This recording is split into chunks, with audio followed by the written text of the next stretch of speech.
Olá, amigos. Mais uma vez estamos aqui para conversar sobre os fundamentos para uma UTI eficiente. E hoje o fundamento número 2 é o fator humano. A UTI é um esporte coletivo. Meu nome é Daniel Garros, eu sou intensivista da UTI pediátrica do Stoller Children's Hospital, na Universidade de Alberta, em Edmonton, no Canadá. E estou muito feliz em estar aqui novamente falando no Clube da UTI da CardioPed Brasil.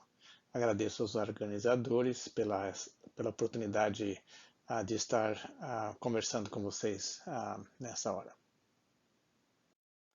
O nosso objetivo hoje é demonstrar os benefícios da equipe multidisciplinar, a participação de cada um, do médico líder, suas características, a enfermagem, seu papel fundamental e os outros membros da equipe, como cada um colabora nesse time. Vamos falar sobre o valor do treinamento em conjunto, alguns exemplos de problemas e também uma solução, ou talvez um incentivo para melhora em países em desenvolvimento. O fator humano dentro do trabalho da UTI é realmente o trabalho em equipe.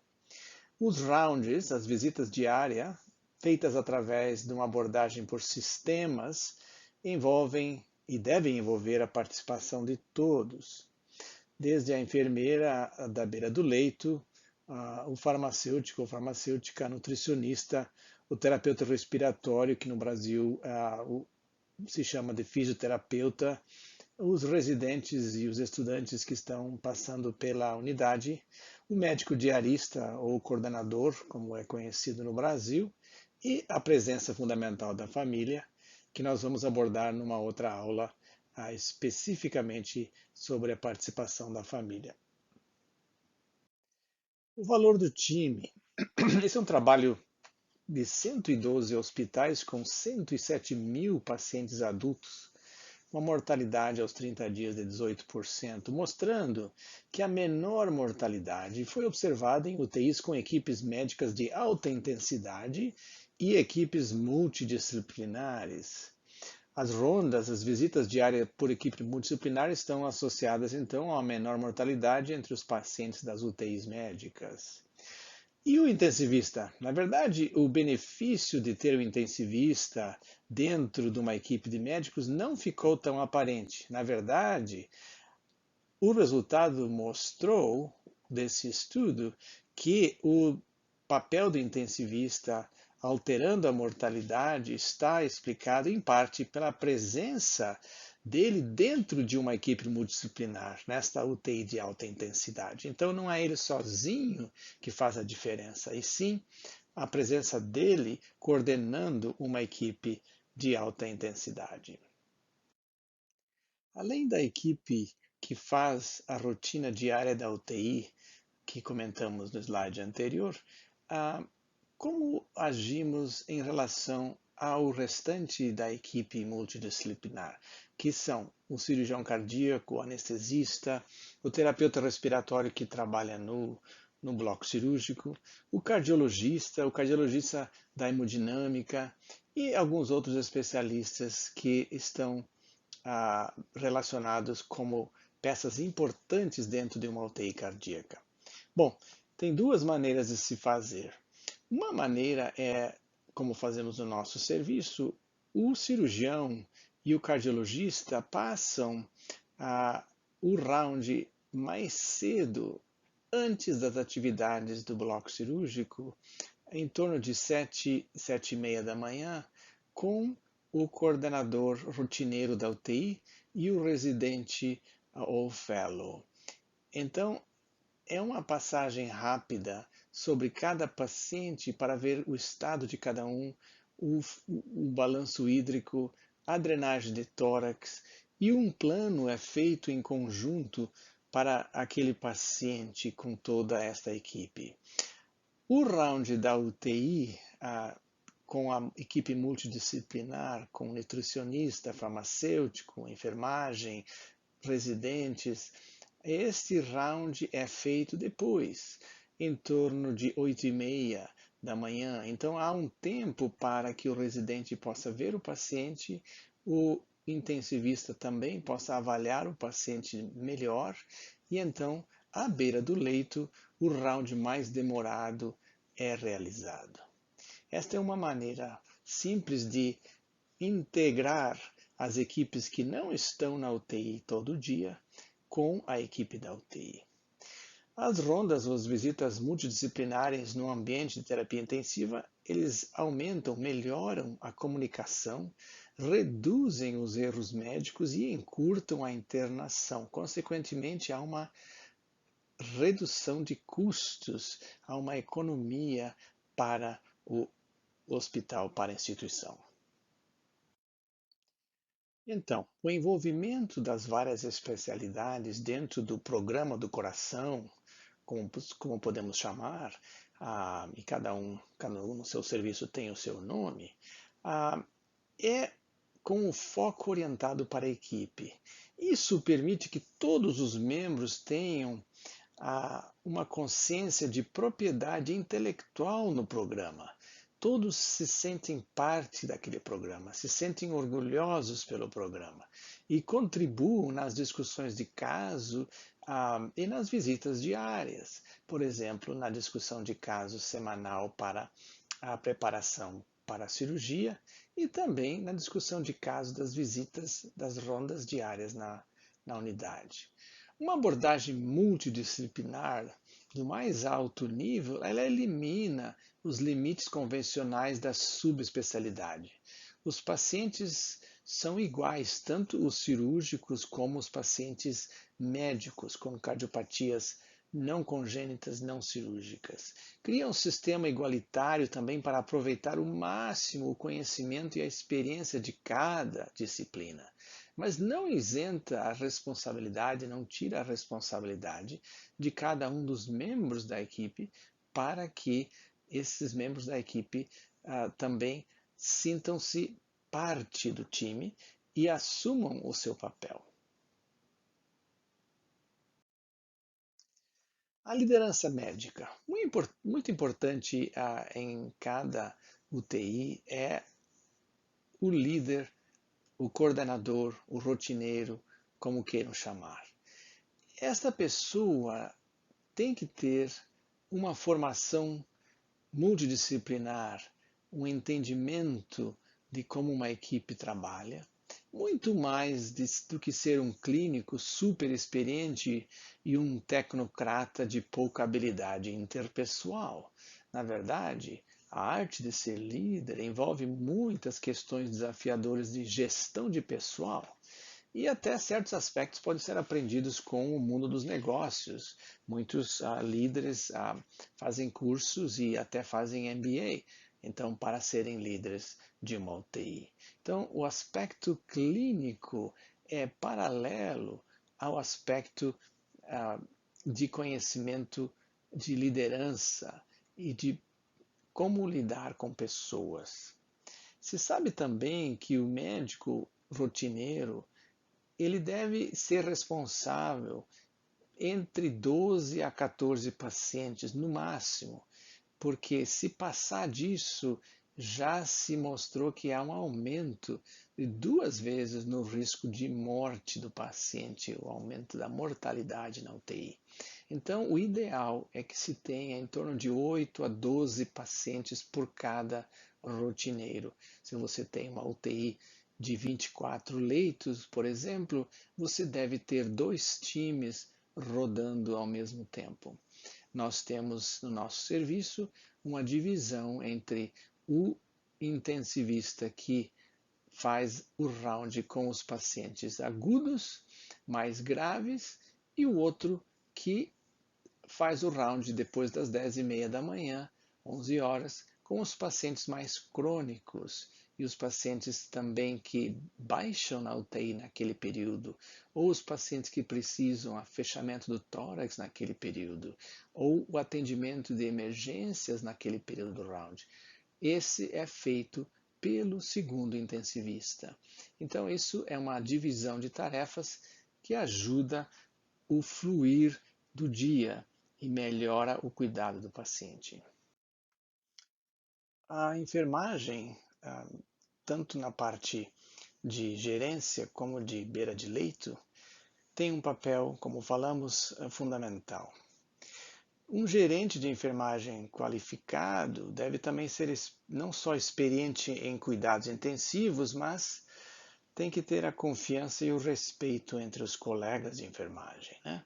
Então isso é fundamental para um bom relacionamento e também para o bom andamento da UTI. E ter algum grau de autonomia clínica. Muitas vezes as decisões podem ser feitas à beira de leito, sem que haja imediatamente a participação do médico. Deve haver uma autonomia para certas tarefas. E um sistema de pirâmide de educação deve ser implementado, onde se começa com diferentes níveis até se chegar a poder cuidar de um paciente mais grave, por exemplo, em ECMO. E a capacitação, então, pode promover igualdade e colegialidade. Alguns pontos práticos. O enfermeiro deve participar da ronda, da visita diária, descrevendo o paciente, o que se passa com o paciente, entendendo a patologia, o que não entender, perguntar, ter acesso a recursos, né, onde se descreve bem a patologia do paciente, o tipo de cirurgia que passou, então que ele possa ou ela entender aquilo para então saber o porquê que está se tirando adrenalina e se colocando norepinefrina, por exemplo. Participar da reunião semanal de pré-operatório, um representante da enfermagem deve sempre participar, e também participar da avaliação dos colegas médicos, né? Usar, por exemplo, um sistema de avaliação de 360 graus, o 360 que se diz, que capacita o empoderamento da equipe toda de enfermagem, onde cada um pode avaliar a cada 3 ou 5 anos os colegas médicos. Então, uma avaliação de baixo para cima, de 360 graus. E essa avaliação, então, os médicos poderão ver o seu desempenho dentro da equipe. A gente tem usado esse sistema aqui, que é um sistema bastante conhecido. Mas qualquer sistema de avaliação completo, de feedback completo, dentre todos os membros do time, deve ser implementado periodicamente. Qual é a diferença que se observa nessas duas fotografias, tiradas em duas UTIs diferentes? A UTI da esquerda se pode ver que há o pessoal em frente ou ao lado de cada leito, uma UTI aberta, né? Hoje em dia muitas UTIs são com quartos fechados, mas mesmo assim está existindo uma pessoa, nenhum leito está sozinho, nenhuma criança está sem ninguém.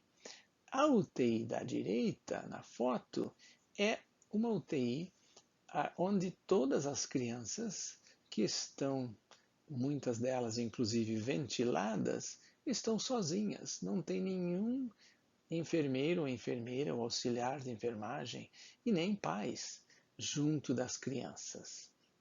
Então isso é um aspecto super importante que faz uma diferença enorme no índice de complicações e até de sobrevivência da UTI, do paciente na UTI.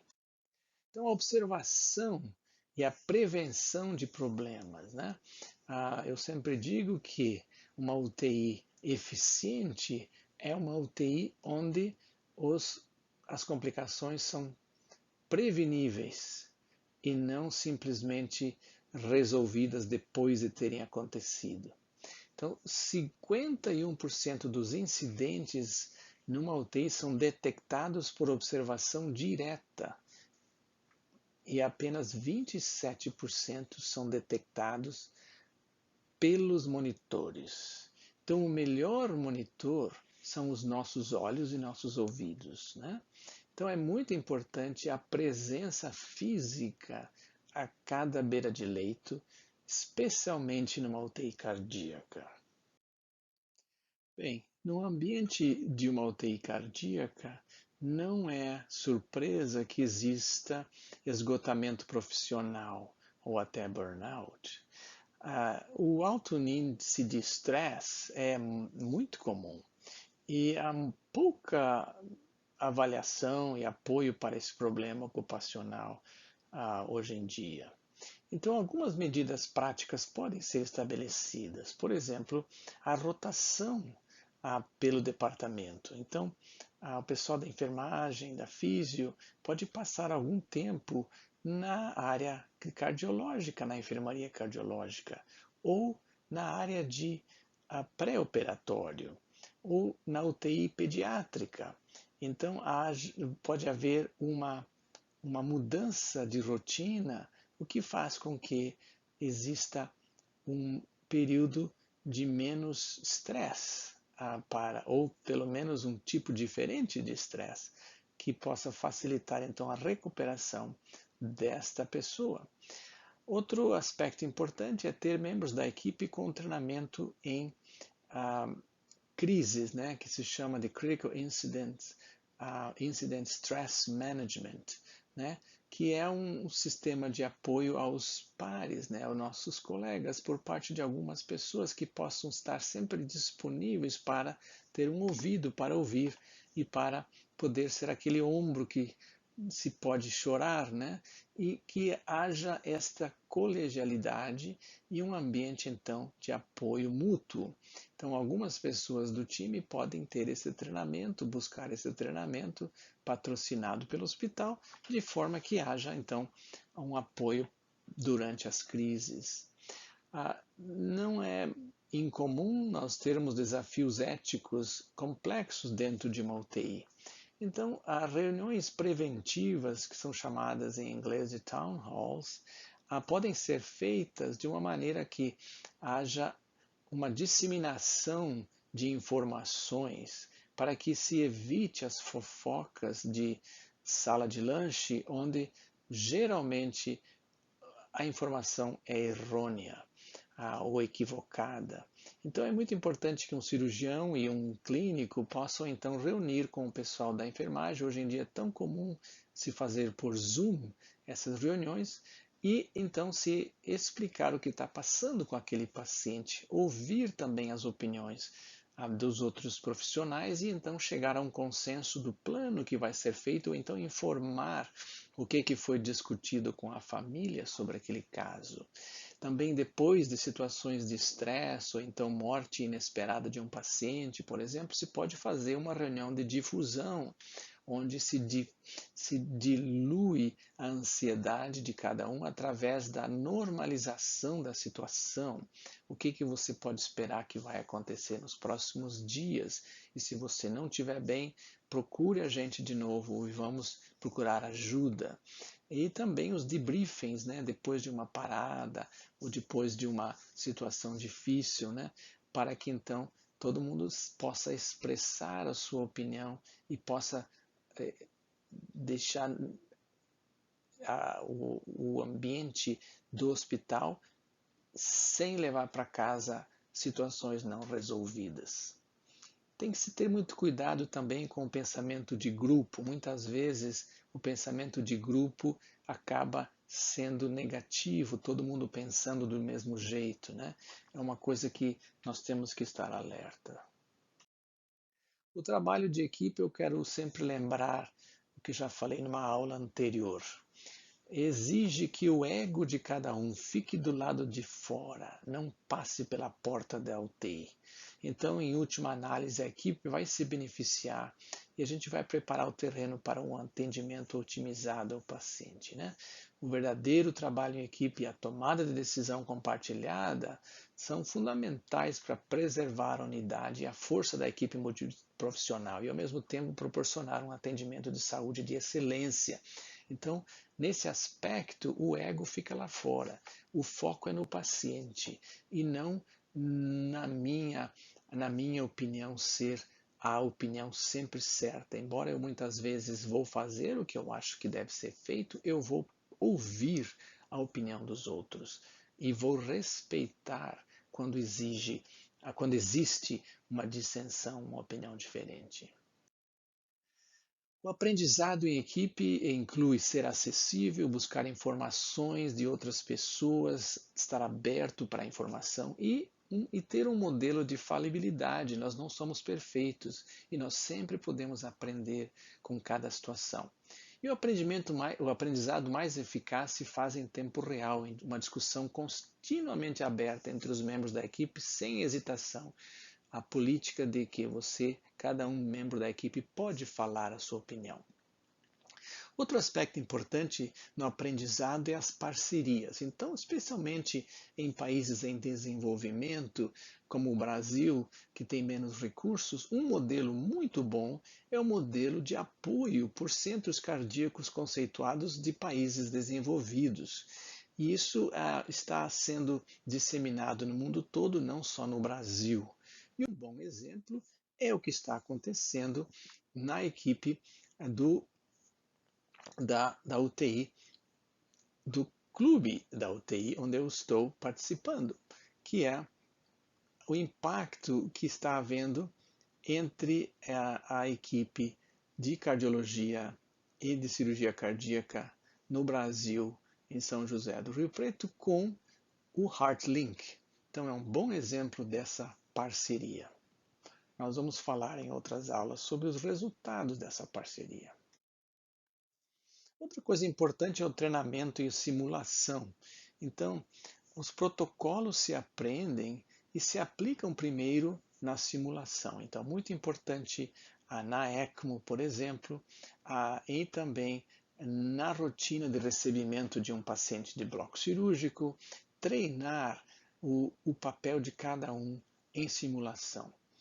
Outro aspecto importante é a certificação, né, de rotina de todos os membros da equipe, por exemplo, com o Pediatric Advanced Life Support, que é o PALS, todos os membros da equipe terem o PALS, enfermagem, terapeutas respiratórios, os médicos, e também os dias de educação continuada, que nós temos aqui no nosso serviço cada ano.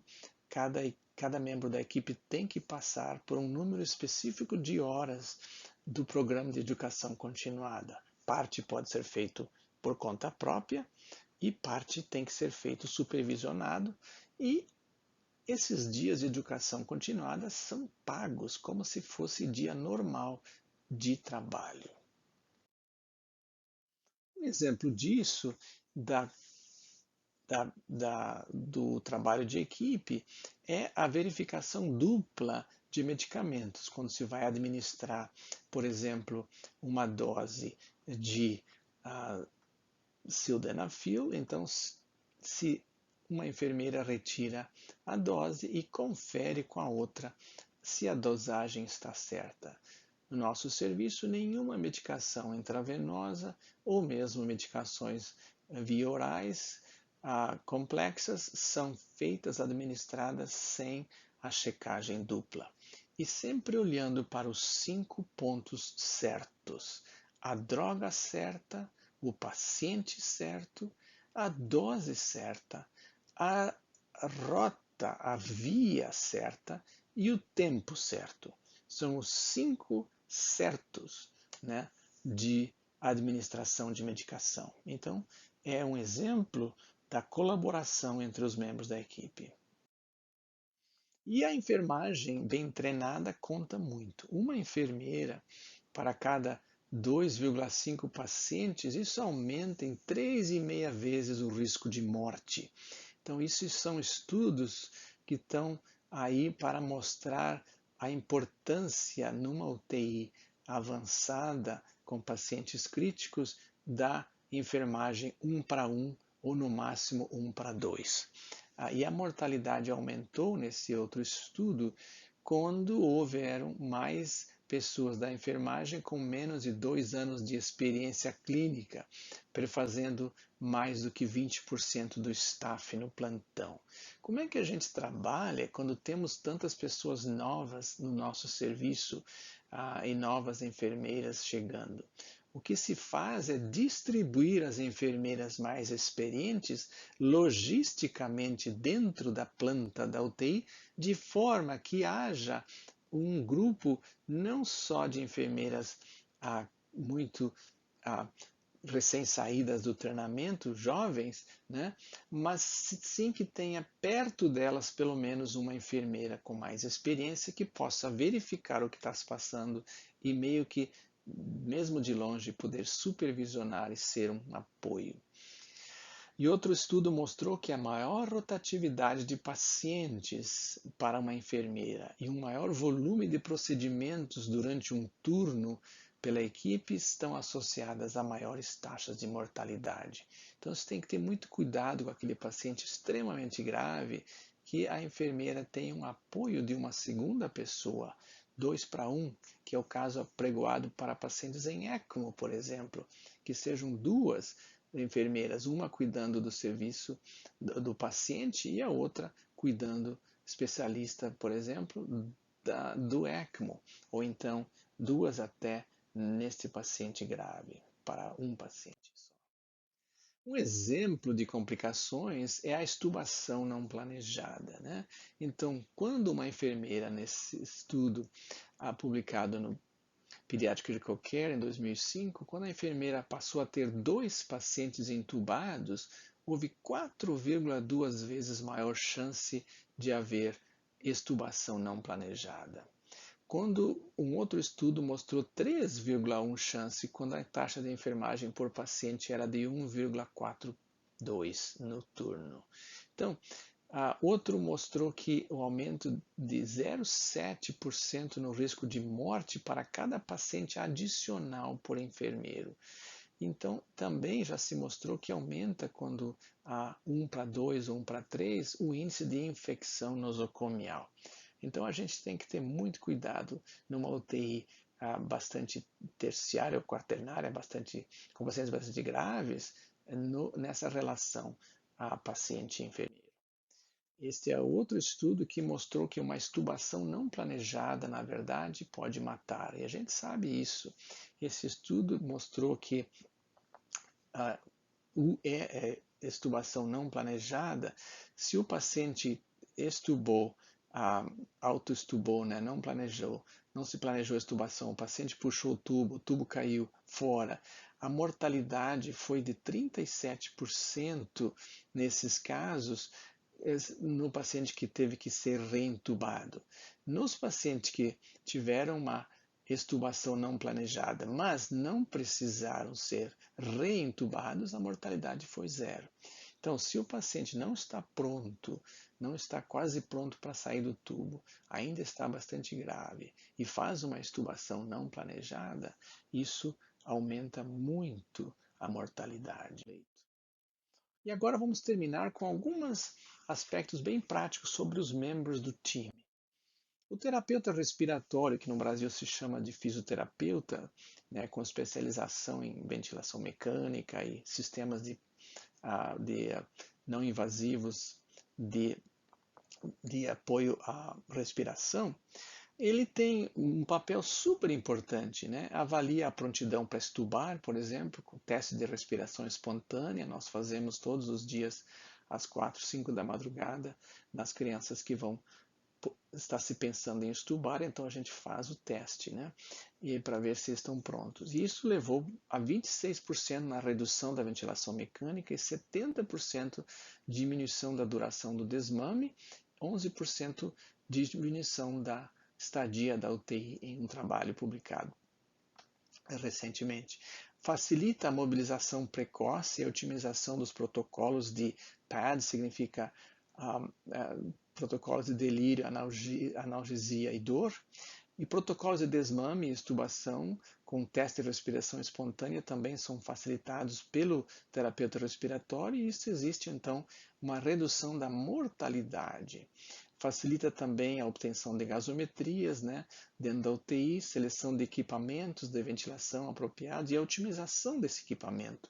E também facilitam a educação dos pacientes para o uso de medicações de aerossol, por exemplo, quando estão indo para a enfermaria ou estão indo para casa. Então, muito importante o papel do terapeuta respiratório dentro da unidade de terapia intensiva. O farmacêutico também faz rounds conosco todos os dias. A presença do farmacêutico clínico reduz os efeitos adversos, num caso publicado já muitos anos atrás, de 66% de redução de 10,4 para 3,5 eventos para cada 1.000 pacientes dias. Então, 99% das recomendações dos farmacêuticos nesse estudo foram aceitas pelos médicos, né? Diminuição de custos, cuidados específicos, por exemplo, com infecções, eventos tromboembólicos e melhoria da sedação e analgesia, são coisas que se consegue com a presença do farmacêutico, inclusive uma maior aderência aos bundles, né, de controle de infecção, de sedação.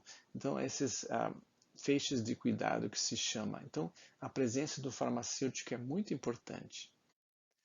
Dois trabalhos aqui mostram, uma enquete nos Estados Unidos mostrou que, comparado com UTI sem farmacêutico clínico presente, eles tiveram uma mais alta mortalidade por infecção e sepsis, mais longa estadia na UTI e maior custo para o Medicare americano quando comparado com UTIs que tinham farmacêuticos no round, na visita diária.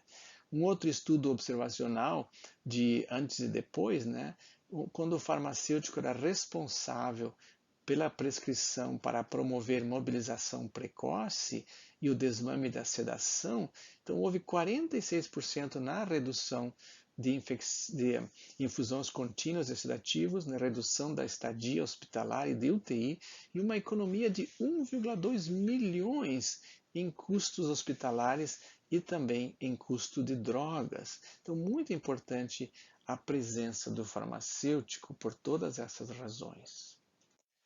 A presença do nutricionista, né, que nesse copo diz assim que ele trabalha bastante, tem paixão pelo trabalho, determinação, orgulho, respeito e café, 200% de café.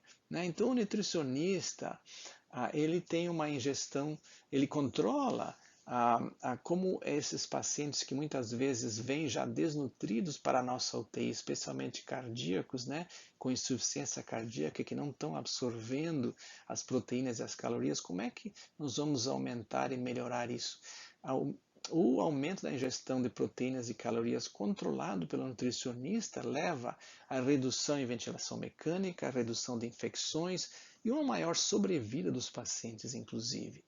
Com o nutricionista se atinge mais rápido o alvo calórico de cada paciente. Claro, cada paciente, de acordo com o seu estado, tem um alvo calórico, né? Geralmente, o paciente entubado, ventilado, se usa simplesmente 2/3 da taxa metabólica basal. Não se nutre o paciente, mas se dá a taxa metabólica basal. Os nutricionistas fazem aquele trabalho maravilhoso que eu não preciso fazer, chato, que é de calcular as nutrições parenterais. E também, um estudo nosso aqui, mostramos que se pode criar um protocolo de avanço de nutrição que a enfermagem pode então fazer por sua conta própria e não precisa de prescrição médica, desde que se faça esse protocolo bem estabelecido com a nutricionista. Então nós temos isso e não há necessidade de se prescrever os aumentos. O assistente social, outra pessoa importantíssima no contexto da UTI. 80% dos familiares estão com estresse, ansiedade, depressão. Podem até 80% ter estresse, ansiedade, depressão e sintomas de transtorno de estresse pós-traumático na UTI. Então, o que os assistentes sociais fazem?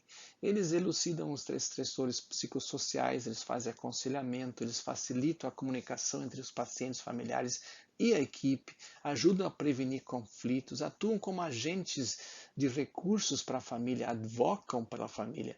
E muito importante, especialmente em cirurgia cardíaca, onde pacientes vêm de centros distantes, o apoio logístico e financeiro para essas famílias. Então, eu não conseguiria ter uma UTI hoje sem a presença de assistentes sociais.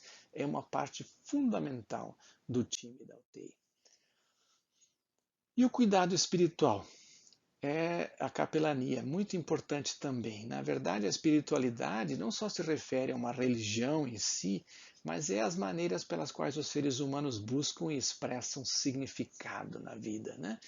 Então, um trabalho mostrou que em entrevistas com 48 familiares, um ano após a retirada do suporte de vida de um ente querido, 48% deles identificaram a presença do clero, do capelão, do líder espiritual ou o sistema de apoio espiritual como um fator crítico de apoio durante essa experiência no hospital.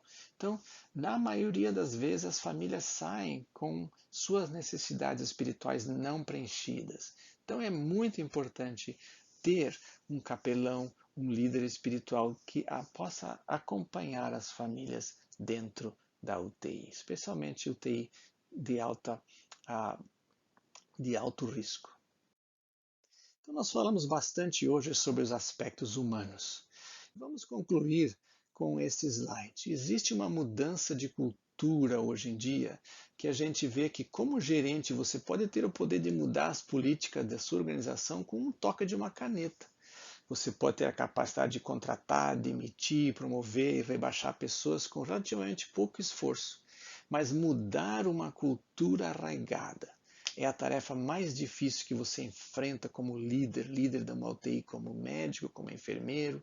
Para facilitar isso, você deve conquistar os corações e as mentes das pessoas com quem você trabalha. E isso requer muito discernimento e persuasão.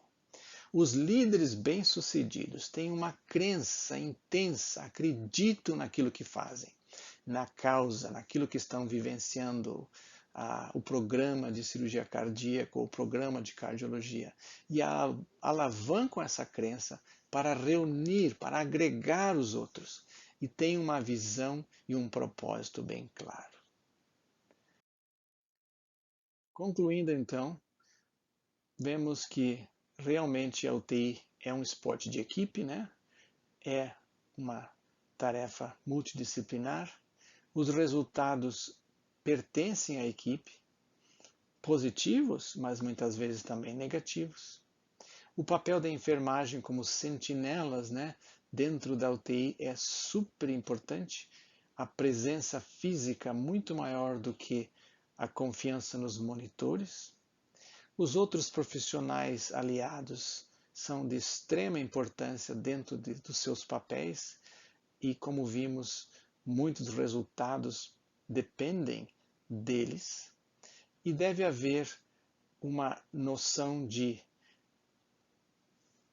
não se ter medo da hierarquia. Essa história de o médico estar acima, depois a enfermagem, depois os outros, isso não existe. Nós estamos todos iguais. Por quê? Porque estamos todos ali com um propósito, que é o bem-estar do paciente e sua família. Em nossas discussões terapêuticas, decisões clínicas ou cirúrgicas, não é o que eu penso que é o melhor, é o que eu acho que é o melhor para aquele paciente naquele momento, mas eu estou aberto a ouvir a opinião de cada um. Então, esse é o nosso lema, esse é o nosso foco. O paciente, sempre o paciente. Muito obrigado mais uma vez pela sua atenção e nos vemos na semana que vem. Um grande abraço.